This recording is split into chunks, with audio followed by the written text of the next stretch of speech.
Bapak, Ibu, dan saudara yang dikasihi Tuhan, selamat pagi. Selamat berjumpa kembali dalam program Repa Renungan Pagi GKJ Minamartani. Hari ini kita akan membaca dan merenungkan sabda Tuhan dalam Roma 12 ayat 9 dan 10 yang demikian bunyinya. Hendaklah kasih itu jangan pura-pura. Jauhilah yang jahat dan lakukanlah yang baik. Hendaklah kamu saling mengasihi sebagai saudara dan saling mendahului dalam memberi hormat. Amin. Tema renungan hari ini adalah saling mengasihi sebagai saudara. Bapak, Ibu, dan saudara yang dikasihi Tuhan, kemampuan untuk menyatakan kasih kepada sesama, lebih sempit lagi sesama orang Kristen, dan memperlakukan mereka sebagai saudara di dalam Kristus tidak timbul dengan sendirinya. Kalau saja hal itu otomatis terjadi, maka Paulus tidak perlu berulang kali memberi nasihat kepada jemaat-jemaat yang dilayaninya.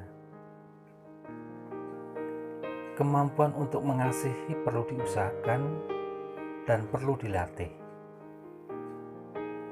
Kepada jemaat di Roma, Paulus memberi nasihat. Hendaklah kamu saling mengasihi sebagai saudara.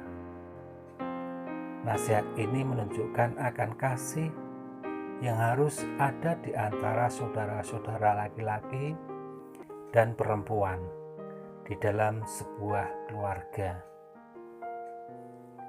Jika diterapkan di dalam gereja, maka nasihat itu memiliki arti kasih yang harus dimiliki oleh orang-orang Kristen di antara sesama mereka sebagai saudara-saudara di dalam Kristus, sebagai satu keluarga Tuhan.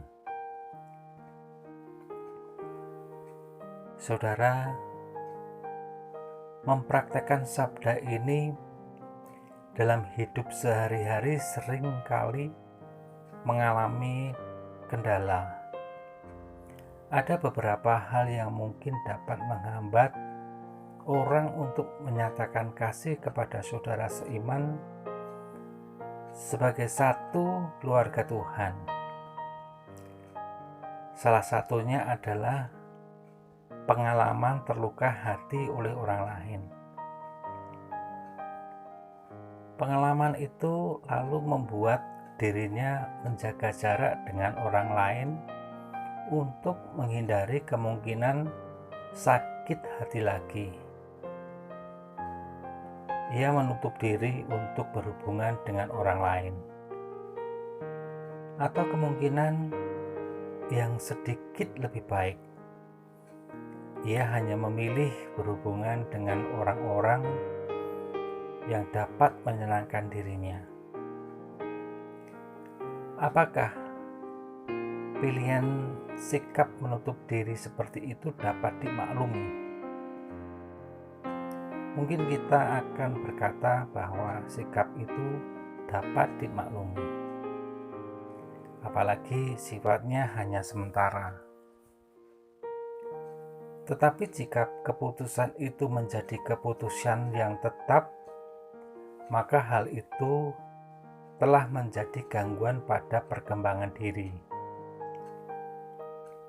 Apakah ada pilihan lain? Tentu ada. Pilihan lain itu adalah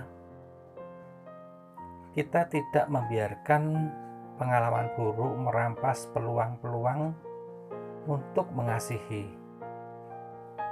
Dengan kata lain, kita tidak menjadikan pengalaman buruk di mana kita disakiti oleh orang lain sebagai alasan untuk tidak membangun hubungan dengan orang lain.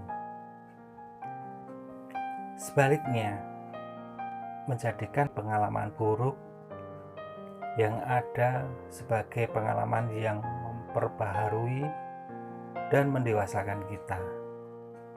Dengan pilihan ini kita akan dimungkinkan untuk terus belajar mengasihi sebagai saudara.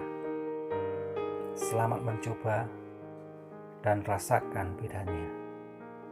Amin. Demikian renungan hari ini. Selamat beraktivitas, teriring berkat Tuhan.